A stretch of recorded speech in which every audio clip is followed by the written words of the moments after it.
Suryane sampun surup dinane mangkin mupet wis rawuh peteng ana kesinamian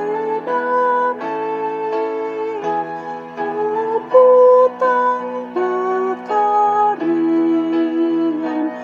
saliang tusana.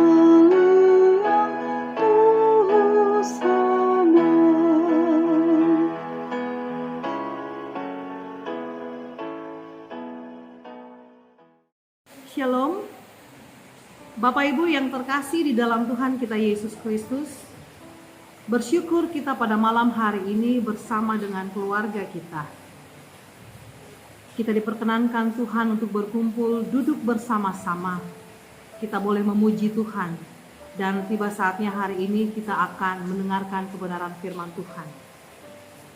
Hari ini 14 November 2022. Pembacaan firman Tuhan kita terambil dari Yeskiel pasalnya yang ke-14 ayatnya yang ke-6. Firman Tuhan berkata demikian. Beginilah firman Tuhan Allah, bertobatlah dan berpalinglah dari berhala-berhalamu.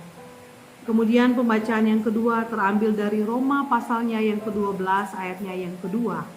Firman Tuhan berkata, janganlah kamu menjadi serupa dengan dunia ini, tetapi berubahlah oleh pembaharuan budimu, sehingga kamu dapat membedakan mana kehendak Allah, apa yang baik, yang berkenan kepada Allah, dan yang sempurna.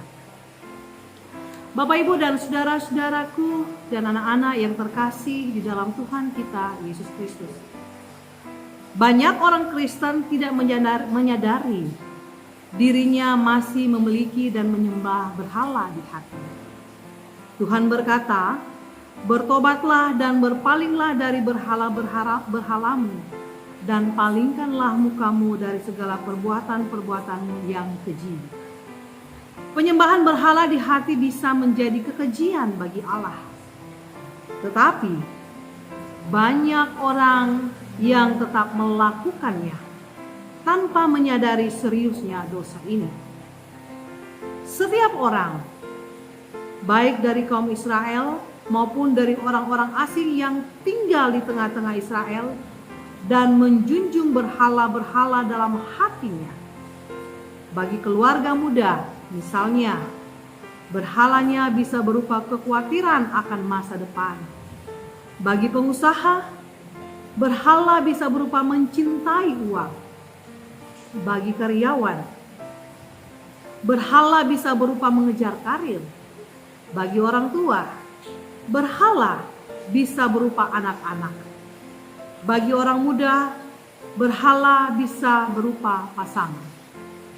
Firman Tuhan tegas menyikapi bahwa dosa penyembahan berhala, aku sendiri akan menentang orang-orang itu.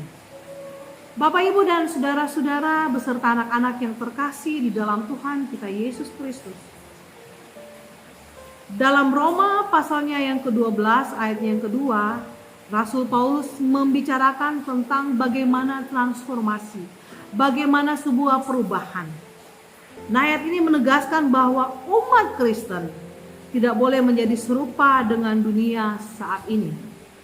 Pengaruh buruk yang ada di akhir zaman ini tidak boleh menekan atau mengintimidasi setiap anak-anak Tuhan. Umat harus bisa mengabaikannya dan tetap berada di jalannya sesuai dengan kehendak Yesus di dalam Alkitab. Di samping itu, umat juga harus berhikmat agar bisa membedakan apa yang menjadi kehendak Tuhan dan apa yang menjadi larangannya. Lalu dalam ayat-ayat selanjutnya kalau kita melihat dalam Roma ini, Alkitab juga menjelaskan tentang pemanfaatan karunia yang dianugerahkan pada setiap pribadi. Bapak, Ibu, dan saudara yang terkasih di dalam Tuhan kita Yesus Kristus. Kita, pengikut Kristus, tidak boleh menjadi serupa dengan dunia ini yang dikuasai oleh keinginan daging, keinginan mata, dan keangkuhan hidup. Keserupaan dengan dunia akan membuat hidup kita hidup rohani kita menjadi lumpuh dan tidak akan bertumbuh. Itu sebabnya banyak orang Kristen yang tetap saja menjadi bayi rohani meskipun sudah tua. Saudara-saudara yang terkasih dalam Tuhan Yesus Kristus, kita harus memberanikan diri untuk dibaharui oleh Roh Kudus dalam pikiran kita yang mengendalikan perasaan dan kehendak kita. Pengikut Kristus perlu mengalami pembaharuan pikiran. Karena kenapa? Dari pikiran ini akan sangat berperan penting dalam menentukan kehidupannya, yaitu dalam menciptakan dan menetapkan standar hidupnya. Pembaharuan pikiran adalah proses yang terjadi terus-menerus. Pembaharuan pikiran adalah proses yang harus kita jalani setiap hari melalui firman Tuhan dan dikerjakan oleh Roh Kudus. Sehingga proses orang Kristen, proses anak-anak Tuhan akan mengerti akan kehendak Allah, yaitu apa yang baik dan berkenan kepada Allah.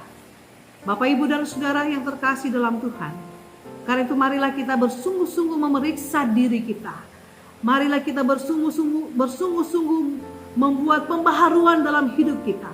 Marilah kita bersungguh-sungguh bertobat dan menjauhkan diri dari penyembahan berhala.